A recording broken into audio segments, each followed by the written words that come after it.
Hello बच्चों, welcome to the lecture 6 of chemical bonding. हमने last lecture में discuss किया था फजान्स रूल और उसके बाद हमने उसके बहुत सारे क्वेश्चंस भी किए थे और हमने फिर फर्स्ट उसकी एप्लीकेशन भी देखी थी कि आयनिक कंपाउंड की कौन कौन सी प्रॉपर्टी पोलराइजेशन की वजह से चेंज हो जाती है। उसमें फर्स्ट था उसका कोवलेंट कैरेक्टर। हमने देखा था कि अगर पोलराइजेशन ज़्यादा होता है, आयनिक कंपाउंड में पोलराइजेशन होता है तो उसकी वजह से कौन सा कैरेक्टर इंक्रीज होता है, उसके अंदर कोवलेंट कैरेक्टर इंक्रीज होता है। तो आज हम उन्हीं को स्टडी करेंगे, properties of ionic compounds affected by polarization. Polarization की वजह से आयनिक कंपाउंड्स की कौन कौन सी प्रॉपर्टीज चेंज होती है। फर्स्ट हमने लास्ट क्लास में डिस्कस कर लिया था कोवलेंट कैरेक्टर। हमने लास्ट क्लास में डिस्कस कर लिया था कोवलेंट कैरेक्टर के बारे में। हमने देखा था कि कैटायन जितना छोटा होगा या एनायन जितना बड़ा होगा उतना ही ज़्यादा पोलराइजेशन होगा और उतना ही ज़्यादा कोवलेंट कैरेक्टर इंक्रीज होगा। तो लिखें covalent character increases due to polarization. ये हमने पढ़ लिया था लास्ट क्लास में डिटेल में खूब कि पोलराइजेशन बढ़ता है तो हमारा कोवलेंट कैरेक्टर इंक्रीज होता है। अब हम सेकंड फैक्टर को पढ़ेंगे, सेकंड प्रॉपर्टी को पढ़ेंगे जो आयनिक कंपाउंड की चेंज हो जाती है पोलराइजेशन की वजह से, वो है मेल्टिंग पॉइंट। Melting point. अब देखो, melting point is inversely proportional to polarization. ये होता है अगर आयनिक सॉलिड के अंदर जितना ज़्यादा पोलराइजेशन होगा उसके अंदर उतना ही ज़्यादा कोवलेंट कैरेक्टर आ जाएगा। उतना ज़्यादा कोवलेंट कैरेक्टर आ गया और उसका मेल्टिंग पॉइंट उतना ज़्यादा ड्रॉप होता जाएगा, क्योंकि हमें पता है आयनिक कंपाउंड्स के अंदर इंटरेक्शन कौन सी होती है, electrostatic force of attraction. Electrostatic force of attraction कौन सी अट्रैक्शन है, स्ट्रॉन्ग फोर्स ऑफ अट्रैक्शन है। ठीक है, आयनिक कंपाउंड का मैंने एग्जांपल दिया था ना आपको और बताया था कि मेल्टिंग पॉइंट इनके बहुत ज़्यादा होते हैं, हजार डिग्री से ऊपर होते हैं इनके मेल्टिंग पॉइंट। तो जितना पोलराइजेशन होगा उतना कोवलेंट कैरेक्टर ज़्यादा आ जाएगा। आयनिक कैरेक्टर कम हो गया तो यानी मेल्टिंग पॉइंट भी उसका डिक्रीज होगा। ठीक है, तो हमारा ये रूल है कि पोलराइजेशन जितना ज़्यादा उतना कम मेल्टिंग पॉइंट। जैसे फॉर एग्जांपल मैं आपके आगे लेता हूँ NaCl MgCl2 AlCl3। देखो ये एग्जांपल ले रहे हैं हम। अब देखो इसमें Na positive, Mg2 positive, Al3 positive. आपको पता है तीनों क्या है, तीनों कैटायन कौन से हैं, आइसो इलेक्ट्रॉनिक हैं। और तीनों कैटायंस के अंदर जो Al3 पॉजिटिव कैटायन है वो कैटायन सबसे छोटा है। ये वाला कैटायन सबसे छोटा है, सबसे छोटा कैटायन है तो पोलराइजेशन सबसे ज्यादा करेगा। पोलराइजेशन सबसे ज्यादा करेगा तो कोवलेंट कैरेक्टर किसके अंदर सबसे ज्यादा, AlCl3 के अंदर सबसे ज्यादा कोवलेंट कैरेक्टर। और हमें पता है जितना ज़्यादा कोवलेंट कैरेक्टर होगा उतना मेल्टिंग पॉइंट डिक्रीज होगा, क्योंकि जनरली आयनिक कंपाउंड का मेल्टिंग पॉइंट ज़्यादा होता है as compare to covalent character. Covalent compound एक दो एग्जांपल छोड़ के, जैसे डायमंड है, डायमंड एक कोवलेंट, ठीक है, कोवलेंट बॉन्डिंग होती है उसके अंदर, लेकिन उसका मेल्टिंग पॉइंट 3000 डिग्री से ज़्यादा है, वो एक एक्सेप्शन हो गया। ठीक है, तो जनरली हमारा जो कोवलेंट कंपाउंड है उसका मेल्टिंग पॉइंट आयनिक कंपाउंड से कम होता है। अब ज़्यादा कोवलेंट ये, उससे कम ये और सबसे कम ये, मतलब ये सबसे ज़्यादा आयनिक, तो इसका मेल्टिंग पॉइंट सबसे ज़्यादा होता है। ठीक है, ऐसे तो मेल्टिंग पॉइंट का ऑर्डर क्या आ जाएगा हमारा, NaCl greater than MgCl2 greater than AlCl3। ठीक है, समझ में आ गया, इसको नोट कर लें। अब देखो NaX MgX2 AlX3। देखो ये मैंने सबके लिए ऑर्डर लिख दिया। यहाँ पे X क्या लेंगे हम, क्लोरीन, ब्रोमीन और आयोडीन। अभी क्लोरीन का तो हमने एग्जांपल देख लिया। यहाँ पे अगर हम ब्रोमीन रखें तो भी यही ऑर्डर रहेगा, आयोडीन रखें तो भी यही ऑर्डर रहेगा कि मेल्टिंग पॉइंट किसका ज़्यादा, NaX का ज़्यादा। ठीक है, यानी NaCl का, NaBr का, Na का आप अपने अकॉर्डिंग पुट कर सकते हैं इसके अंदर। ठीक है, जैसे मैं पुट ही कर देता हूँ, चलो एक एग्जांपल, Na MgI2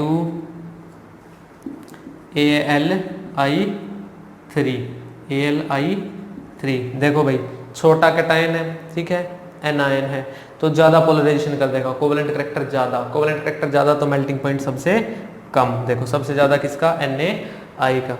अच्छा अब यहाँ पे एक क्वेश्चन उठता है कि मैंने यहाँ पे X क्लोरीन ब्रोमीन और आयोडीन लिए, ठीक है, मैंने यहाँ पे फ्लोरीन क्यों नहीं लिया, मैंने यहाँ पे फ्लोरीन क्यों नहीं लिया। देखो बेटे अगर हम फ्लोरीन ले लें, देखो अगर हम क्या करें फ्लोरीन ले लें, देखो फॉर एग्जांपल ये है मेरा NaF MgF2 और AlF3। अब इन तीनों का कंपैरिजन कर रहे हैं हम। अब इन तीनों में देखना हमें कि सबसे ज़्यादा मेल्टिंग पॉइंट किसका है, सबसे ज़्यादा मेल्टिंग पॉइंट किसका है। अब देखो तुम्हें पता है कि फ्लोरीन क्या है, एक तो बहुत ज़्यादा हाईली इलेक्ट्रोनेगेटिव है, ठीक है, हाईली इलेक्ट्रोनेगेटिव है ना फ्लोरीन, सबसे ज़्यादा पूरी पीरियोडिक टेबल में इलेक्ट्रॉन खींचता है। अब F नेगेटिव आ गया, ये आयन क्या है, बहुत छोटा आयन है, ये वाला जो अपना एनायन F नेगेटिव एनायन ये क्या है, बहुत ज़्यादा छोटा एनायन है। अब छोटा एनायन होगा तो उसको पोलराइज करना बहुत ज़्यादा डिफिकल्ट हो जाएगा, किसके लिए, कैटायन के लिए, ठीक है। ये बहुत छोटा एनायन है, ऊपर से एनायन भी कौन सा, फ्लोरीन, जिसकी इलेक्ट्रोनेगेटिविटी पूरी पीरियोडिक टेबल में सबसे ज़्यादा है, तो इससे इलेक्ट्रॉन खींचना किसी के बस की बात नहीं है, ठीक है, इससे इलेक्ट्रॉन खींचना किसी के बस की बात नहीं है। तो मेरे इस केस में देखो यहाँ पे Al3 पॉजिटिव है, Al क्या है 3 पॉजिटिव, लेकिन ये उतना ज़्यादा इसका पोलराइजेशन नहीं कर पाता। AlF3 में पोलराइजेशन हमें कंसीडर नहीं करना, यहाँ पे क्या नहीं कंसीडर करना, पोलराइजेशन हमें कंसीडर नहीं करना, क्योंकि F क्या है, F नेगेटिव क्या है, बहुत छोटा एनायन है, इसको कोई पोलराइज नहीं कर सकता, मतलब ये कैटायन इसके इलेक्ट्रॉन नहीं खींच सकता। और ऊपर से कितने फ्लोरीन, 3 फ्लोरीन, भाई 3 फ्लोरीन इलेक्ट्रॉन खींच रहे हैं, और ये अकेला 3 फ्लोरीन के इलेक्ट्रॉन को खींचेगा। एक हो तो फिर भी बात कि Al3 पॉजिटिव है और अकेला फ्लोरीन, यहाँ तो 3 फ्लोरीन है, तो इस केस में हमें पोलराइजेशन कंसीडर नहीं करना। ये सबसे ज़्यादा मेल्टिंग पॉइंट वाला कंपाउंड है, तो इस केस में ऑर्डर क्या हो जाएगा, ऐसे, ठीक है। तो क्लोरीन ब्रोमीन और आयोडीन के लिए क्या था सबसे ज़्यादा, NaX MgX2 और AlX3, समझ आ गया। लेकिन जब हम फ्लोरीन लेते हैं तो फ्लोरीन के केस में क्या है, पोलराइजेशन नहीं होती, फ्लोरीन के केस में आप पोलराइजेशन को कंसीडर नहीं करेंगे, ठीक है। तो मतलब एल्यूमिनियम के पास पावर नहीं है फ्लोरीन के पोलराइज करके इलेक्ट्रॉन खींचने की, इसलिए इसके अंदर पोलराइजेशन तो नहीं हुआ, इसलिए कोवेलेंट कैरेक्टर भी इसके अंदर जनरेट नहीं हुआ इतना ज़्यादा। तो सबसे ज़्यादा मेल्टिंग पॉइंट AlF3 का, यहाँ पे NaF का सबसे कम और MgF2 का बीच में, ठीक है। तो ये इम्पोर्टेंट है, ठीक है, क्योंकि ये ट्रेंड से उल्टा है, इसलिए ये क्या हो गया हमारे लिए, इम्पोर्टेंट हो गया, ठीक है। अब हम देखते हैं नेक्स्ट क्वेश्चन। देखिए अगर हम कंपैरिजन करें MF का, MCl का, MBr का और MI का, और यहाँ पे मेटल कौन कौन से हैं, मेटल लो Li positive to CS positive, ये सारे मेटल लेने हमने, ठीक है, Li positive to CS positive, कोई भी एक मेटल लो और वो यहाँ पे रख दो, जैसे कि फॉर एग्जांपल मैं Na रख देता हूँ, ठीक है। ये तो जनरल लिखूंगा, अभी इसका ऑर्डर बताऊंगा आपको। अब मैं इसके अंदर मेटल Na रख रहा हूँ, तो NaF NaCl NaBr NaI। तो देखो भाई कैटायन सबके अंदर क्या है, सेम, कैटायन सेम, तो किसके ऊपर डिपेंड करेगा पोलराइजेशन, एनायन के ऊपर डिपेंड करेगा, किसके ऊपर डिपेंड करेगा, एनायन के ऊपर। अब ये एनायन सबसे बड़ा है तो इसको पोलराइज करना बहुत ज़्यादा इजी है, यानी कोवेलेंट कैरेक्टर सबसे ज़्यादा, इसमें कोवेलेंट कैरेक्टर सबसे ज़्यादा है तो मेल्टिंग पॉइंट सबसे कम हो जाएगा, ठीक है। तो ऐसे NaF का मेल्टिंग पॉइंट सबसे ज़्यादा, फिर NaCl, फिर NaBr और NaI, ठीक है, समझ में आ गया। क्योंकि यहाँ पे फ्लोराइड आ गया सबसे छोटा, इसको पोलराइज नहीं कर सकता Na पॉजिटिव, ठीक है, तो कोवेलेंट कैरेक्टर है बहुत ज़्यादा कम, कोवेलेंट कैरेक्टर कम है तो मेल्टिंग पॉइंट भी क्या है, सबसे ज़्यादा। कोवेलेंट कैरेक्टर कम है तो मेल्टिंग पॉइंट ज़्यादा होगा, आयनिक कैरेक्टर ज़्यादा है तो मेल्टिंग पॉइंट ज़्यादा होगा, ठीक है, समझ में आ गया आपको। पोलराइजेशन बढ़ेगी तो मेल्टिंग पॉइंट घटेगा, और हमें क्या पता है कि कोवेलेंट कैरेक्टर इंक्रीज होता है जब पोलराइजेशन बढ़ता है, पोलराइजेशन बढ़ेगा तो कोवेलेंट कैरेक्टर बढ़ेगा, मतलब मेल्टिंग पॉइंट उसका डिक्रीज हो जाएगा, ठीक है, समझ में आ गया। अब नेक्स्ट देखते हैं। अच्छा तो अब ये जो जनरल रूल बनाया हमने, इस केस में क्या होगा, ऐसे ये जो हमने जनरल ट्रेंड है हमारा MF MCl MBr MI, M क्या होगा, Li positive to CS positive, ये इस ऑर्डर में होगा, आप कोई भी मेटल इसके अंदर रख सकते हो। नेक्स्ट एग्जांपल देखते हैं।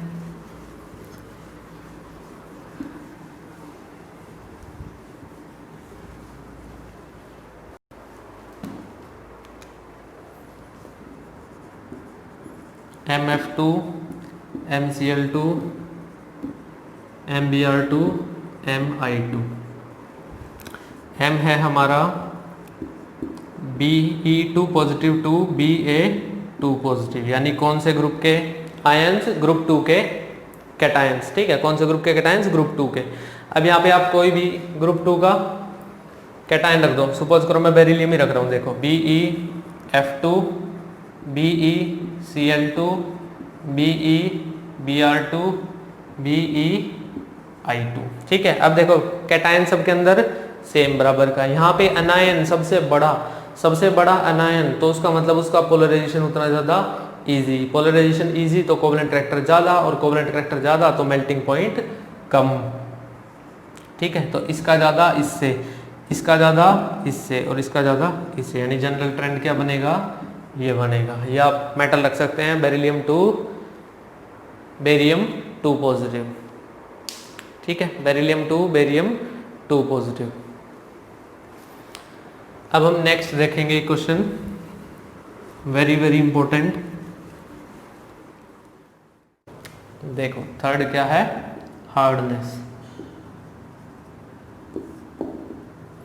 भाई कोवेलेंट कैरेक्टर बढ़ रहा है, मेल्टिंग पॉइंट कम हो रहा है उसका, मेल्टिंग पॉइंट कम हो रहा है तो हार्डनेस क्या हो रही है? डिक्रीज। ठीक है, so hardness decreases as polarization increases.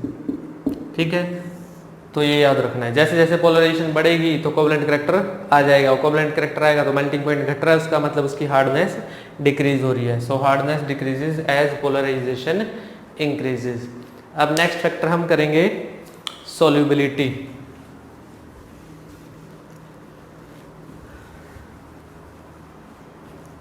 Solubility, ionic compounds की सोल्यूबिलिटी। अच्छा, अब सोल्यूबिलिटी को कैसे इफेक्ट करता है पोलराइजेशन? तो देखो भाई आयनिक कंपाउंड है, ठीक है, उसके अंदर पोलराइजेशन हुआ, कैटायन ने अनायन के इलेक्ट्रॉन को अपनी तरफ क्या किया? डिस्टॉर्ट कर लिया। अब पोलराइजेशन की वजह से उसके अंदर कौन सा कैरेक्टर इंक्रीज हो रहा है? कोवेलेंट कैरेक्टर इंक्रीज हो रहा है। कौन सा कैरेक्टर? Covalent character. अब जब कोवेलेंट कैरेक्टर इंक्रीज होगा तो उसकी सोल्यूबिलिटी क्या होगी? डिक्रीज। सोल्यूबिलिटी डिक्रीज होगी इन पोलर सोलवेंट्स, यानी कि आयनिक कंपाउंड को, वो आयनिक कंपाउंड जिसके अंदर पोलराइजेशन ज्यादा हो रहा है, मतलब उसके अंदर कोवेलेंट कैरेक्टर ज्यादा है, तो फिर वो पोलर सोलवेंट में डिसॉल्व नहीं होगा, मतलब वाटर में डिसॉल्व नहीं होगा। हमारा NaCl डिसॉल्व हो जाता है ना, NaCl वाटर में डिसॉल्व हो जाता है। ठीक है, लेकिन AlCl3 बहुत कम सोल्यूबल है। AlCl3 क्या है? बहुत कम सोल्यूबल, क्योंकि इसमें क्या है? Al3 पॉजिटिव बहुत ज्यादा पोलराइजेशन कर देगा और ज्यादा कोवेलेंट कैरेक्टर आ गया। और कोवेलेंट कंपाउंड वाटर के अंदर क्या होते हैं? कम सोल्यूबल होते हैं as compare to ionic compounds. ठीक है, समझ में आया? तो क्या है? देखो, due to increase in polarization covalent character increases and solubility decreases in polar solvent. Solubility decrease होगी पोलर सोलवेंट में, अगर नॉन पोलर सोलवेंट में लोगे तो क्या हो जाएगी? इंक्रीज। अपोजिट हो गया ना। ठीक है, कोवेलेंट कैरेक्टर बढ़ गया तो फिर पोलर में कम सोल्यूबल होगा।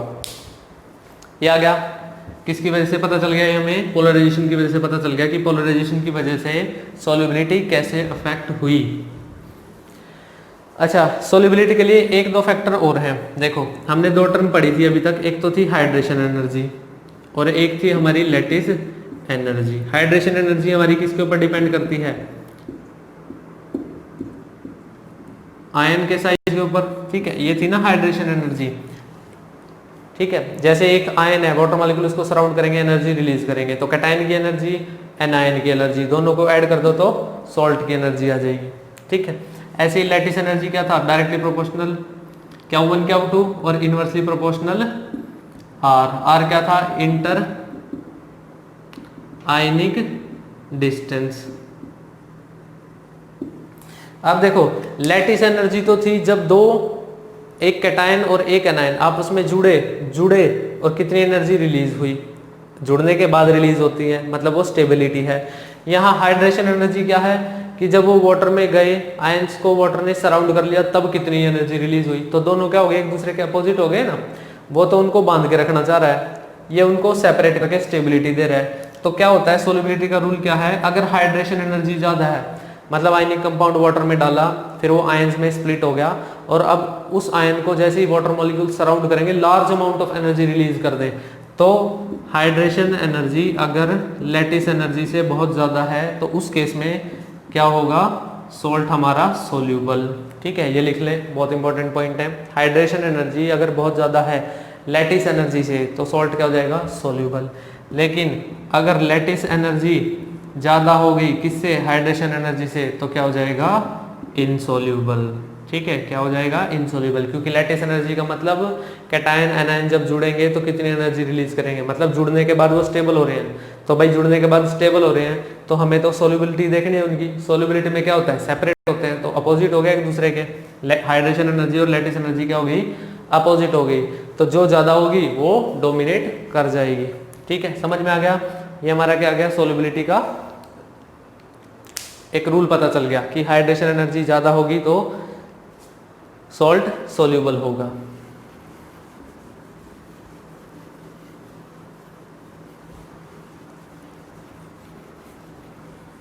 देखिए, अब मैं आपके आगे एग्जांपल लेता हूं, AgF, AgCl, AgBr, AgI।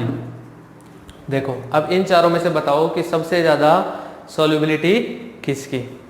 इन चारों में से बताना है कि सबसे ज्यादा सोल्यूबिलिटी किसकी। देखो, सबके अंदर क्या है, कैटायन सेम, एनायन चेंज हो रहा है। एनायन भी सबसे बड़ा एनायन कौन सा है, आयोडाइड है। आयोडाइड सबसे बड़ा एनायन, तो इसका आराम से पोलराइजेशन हो सकता है, सबसे ज्यादा पोलराइजेशन होगा ना इसमें। और कोवेलेंट करैक्टर सबसे ज्यादा, कोवेलेंट करैक्टर सबसे ज्यादा है, तो सोल्यूबिलिटी सबसे कम, सोल्यूबिलिटी वाटर में सबसे कम होगी। तो सबसे ज्यादा सोल्यूबल कौन, AgF, then AgCl, then AgBr, then AgI। ठीक है, समझ में आ गया। इसमें कोवेलेंट करैक्टर सबसे कम है, यानी क्या है, लीस्ट कोवेलेंट करैक्टर। लिख ले इसको कि इसके अंदर कोवेलेंट करैक्टर क्या है, सबसे कम, लीस्ट कोवेलेंट करैक्टर है। So solubility is highest, so solubility is highest among silver halides, among silver halides in water या पोलर सॉल्वेंट में, वाटर में या पोलर सॉल्वेंट में। ठीक है, तो वाटर में सोल्यूबिलिटी दी हमने, अगर नॉन पोलर सॉल्वेंट में ले तो सोल्यूबिलिटी उल्टी हो जाएगी। ध्यान रखना, पोलर सॉल्वेंट में सोल्यूबिलिटी का ऑर्डर ये है, नॉन पोलर सॉल्वेंट में लेंगे तो सोल्यूबिलिटी का ऑर्डर उल्टा हो जाएगा। नॉन पोलर के केस में जिसमें कोवेलेंट करैक्टर ज्यादा, वो उतना ज्यादा नॉन पोलर में सोल्यूबल। ठीक है, समझ में आ गया। चलो लिख लें इसको जल्दी। अब एक एग्जांपल और लें,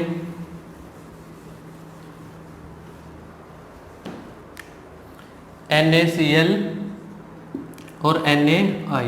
ठीक है, Na दोनों क्या है, हमारे सोडियम है। इसमें बड़ा एनायन है, बड़ा एनायन है तो उसका पोलराइजेशन होगा ज्यादा, और ज्यादा पोलराइजेशन तो कोवेलेंट करैक्टर ज्यादा, कोवेलेंट करैक्टर ज्यादा तो सोल्यूबिलिटी वाटर में कम। तो किसकी ज्यादा सोल्यूबिलिटी, NaCl की ज्यादा सोल्यूबिलिटी। किससे, NaI से।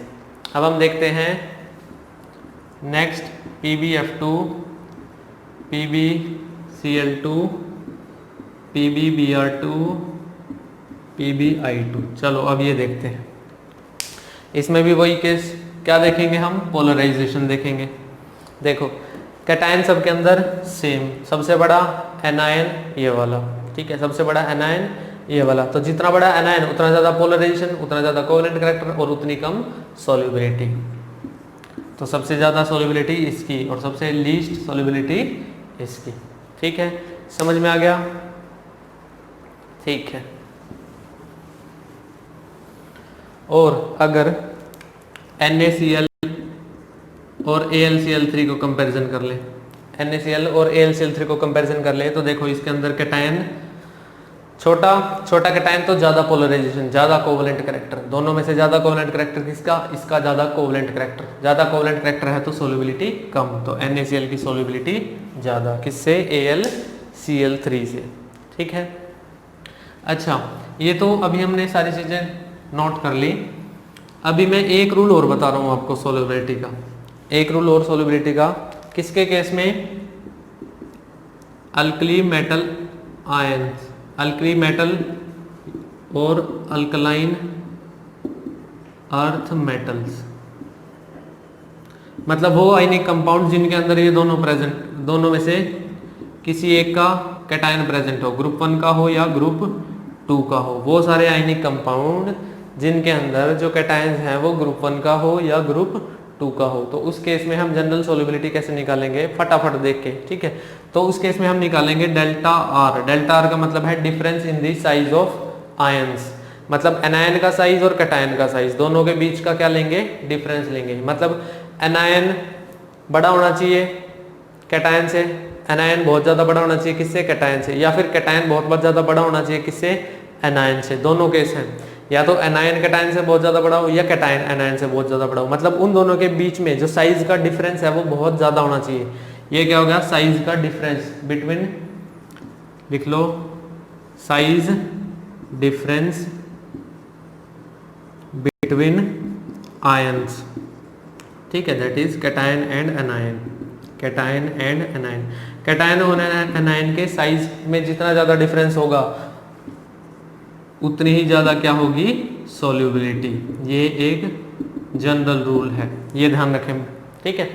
जो भी आप सॉल्ट ले रहे हैं, आयनिक सॉल्ट ले रहे हैं, उसके अंदर कैटायन और एनायन के अंदर जितना ज्यादा डिफरेंस होगा उतनी ही ज्यादा क्या होगी, उसकी सोल्यूबिलिटी होगी, ठीक है। किसके अंदर, वाटर के अंदर। सोल्यूबिलिटी इंक्रीजेस इन,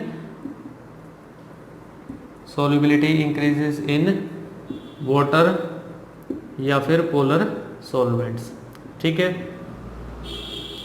इसके लिए आपको कुछ चीजें नोट करनी पड़ेंगी, ये नोट कर लें। वो है कि साइज ऑफ आयंस, मैं आपको बताऊंगा कि कुछ आयंस बड़े होते हैं साइज के, कुछ आयन छोटे होते हैं, तो वो आपको लिखने पड़ेंगे। जैसे बिगर आयंस लिखो, बिगर आयंस। अब बिगर आयंस में आप लिखेंगे CO3 2 negative, SO4 2 negative, SO3 2 negative,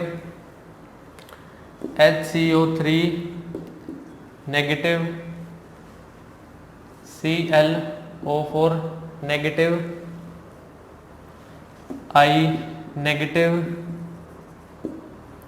Br negative, NO3 negative, ठीक है।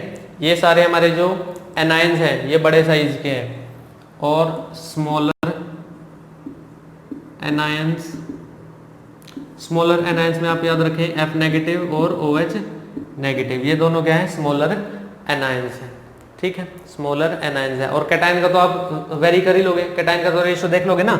जैसे Li पॉजिटिव दूं मैं आपको, Li positive, Na positive, K positive, तो इनमें आपको पता चल जाएगा डाउन द ग्रुप क्या होता है, साइज इंक्रीज होता है। तो कैटायन सबसे बड़ा क्या है, K पॉजिटिव, और सबसे छोटा Li पॉजिटिव, ठीक है। तो कैटायन का इसलिए नहीं बताऊंगा, सिर्फ किसका बताया, एनायन का बताया, ठीक है। तो कैटायन में तो डाउन द ग्रुप जाएंगे, और कैटायन कौन से लेना हमें, ग्रुप 1 का और ग्रुप 2 का, जो जैसे डाउन द ग्रुप जाएंगे साइज इंक्रीज होगा।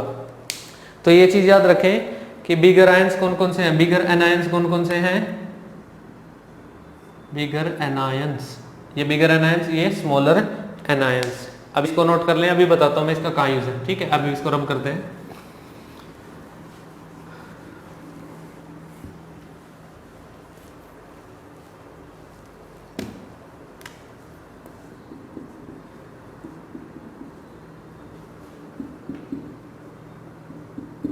देखो अब ये दे दिया मैंने आपको, ठीक है, एल्कली मेटल है, लिथियम एल्कली मेटल हैलाइड दे दिया। अब मैं पूछ रहा हूँ आपसे कि इसमें सोल्युबिलिटी बताओ कि वाटर में सबसे ज्यादा सोल्यूबल कौन है। तो देखो लिथियम क्या है, सबसे छोटा, और फ्लोराइड भी क्या है, छोटा। भाई फ्लोराइड, क्लोराइड, ब्रोमाइड, आयोडाइड में सबसे बड़ा कौन, फ्लोराइड, क्लोराइड, ब्रोमाइड, आयोडाइन में सबसे बड़ा कौन, आयोडाइड। और कैटाइन तो क्या हमारा सबके पास लिथियम है, तो यहाँ लिथियम और आयोडाइड है। साइज में डिफरेंस क्या होगा, सबसे ज्यादा, साइज में डिफरेंस क्या होगा, सबसे ज्यादा। तो सबसे ज्यादा अगर साइज में डिफरेंस है कैटाइन और एनाइन के, तो उसकी सोल्युबिलिटी सबसे ज्यादा, ठीक है, उसकी सोल्युबिलिटी सबसे ज्यादा, यानी कि ये आएगा ऐसे। ये आ गया अपना सोल्युबिलिटी का ऑर्डर, सोल्युबिलिटी ऑर्डर। ठीक है, समझ में आ गया। जितना ज़्यादा साइज में डिफरेंस उतना ज़्यादा ही सॉल्युबिलिटी। नेक्स्ट लिखेंगे BeOH ट्वाइस MgOH ट्वाइस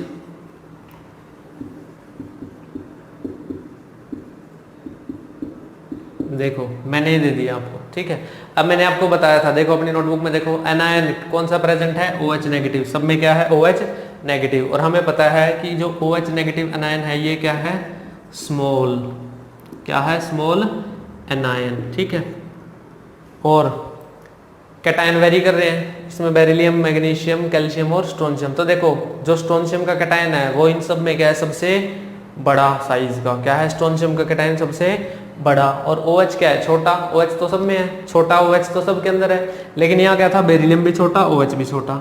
यहाँ इससे थोड़ा बड़ा, ये इससे थोड़ा बड़ा, और ये सबसे बड़ा।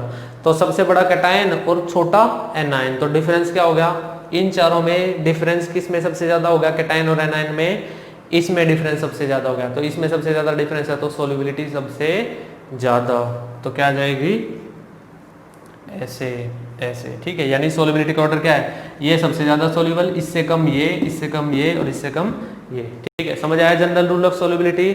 जितना ज्यादा डिफरेंस कैटायन और एनायन में बढ़ेगा उतनी ही ज्यादा सोल्युबिलिटी इंक्रीज होगी। ठीक है, किसमें, पोलर सॉल्वेंट्स में, यानी कि वाटर जैसे सॉल्वेंट्स में। ठीक है, समझ में आ गया।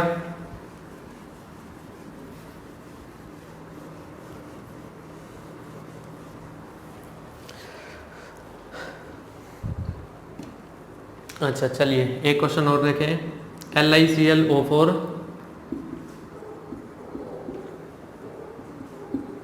एक ये RbClO4।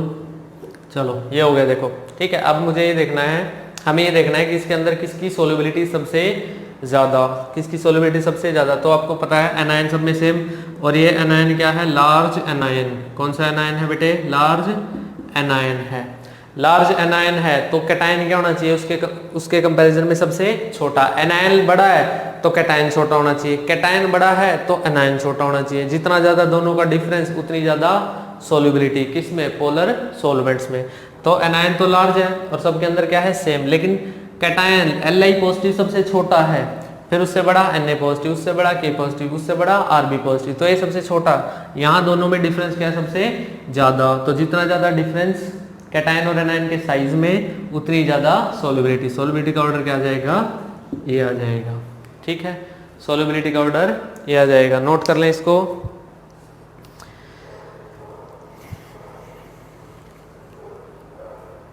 कर ले इसको नोट।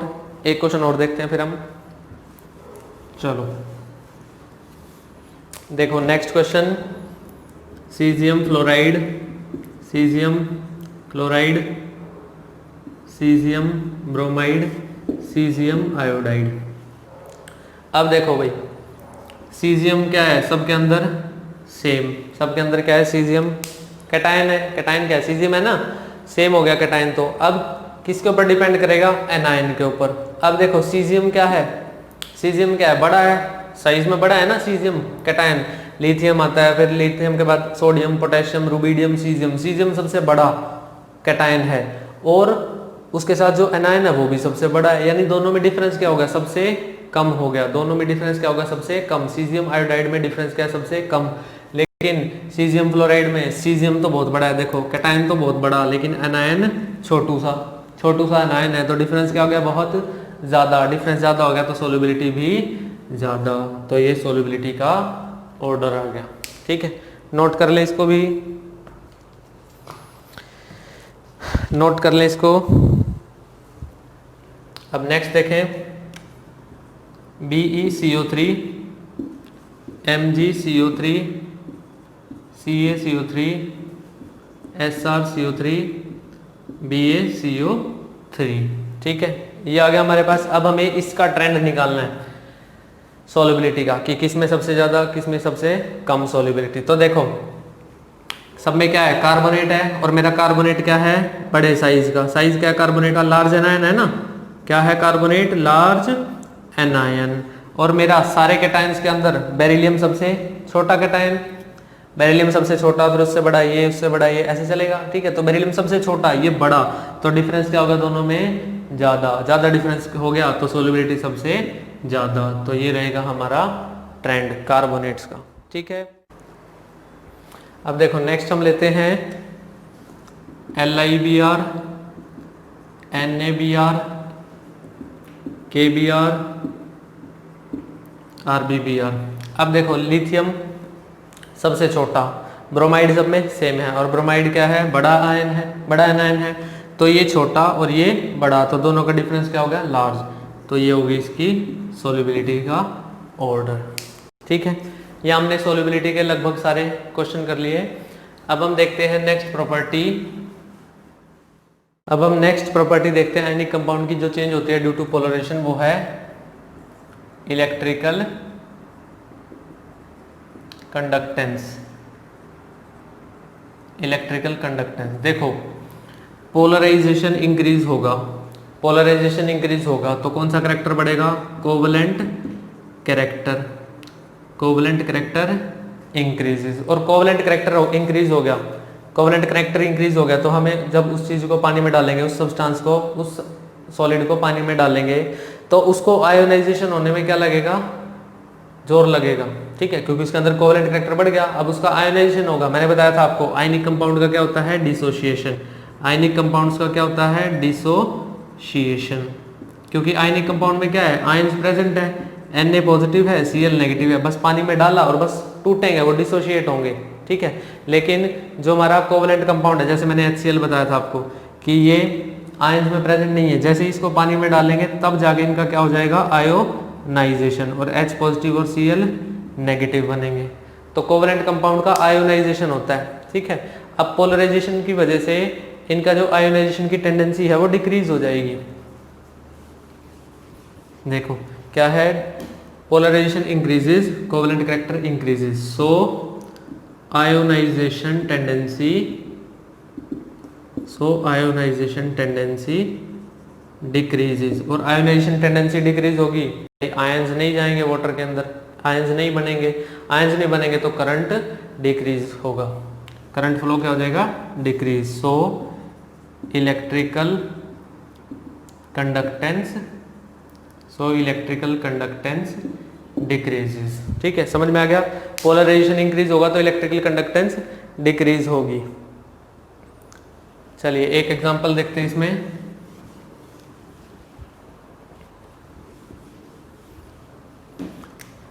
NaCl MgCl2। अब हमें ये बताना है कि किसकी इलेक्ट्रिकल कंडक्टेंस बढ़िया है। तो देखो इसमें Mg2 पॉजिटिव है, इसमें Na पॉजिटिव है, छोटा कैटायन है तो पोलराइजेशन ज़्यादा तो कोवलेंट कैरेक्टर ज़्यादा, तो इसका आयोनाइजेशन डिफिकल्ट, ठीक है, कोवलेंट कैरेक्टर ज़्यादा है ना, तो आयंस प्रोड्यूस मुश्किल से करेगा, तो यानी कि ये ज़्यादा आयनिक है, तो इलेक्ट्रिकल कंडक्टेंस किसकी ज़्यादा, NaCl की ज़्यादा, किससे, MgCl2 से,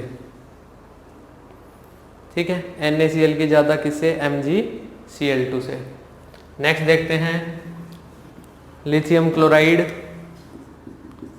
और BeCl2, बेरिलियम।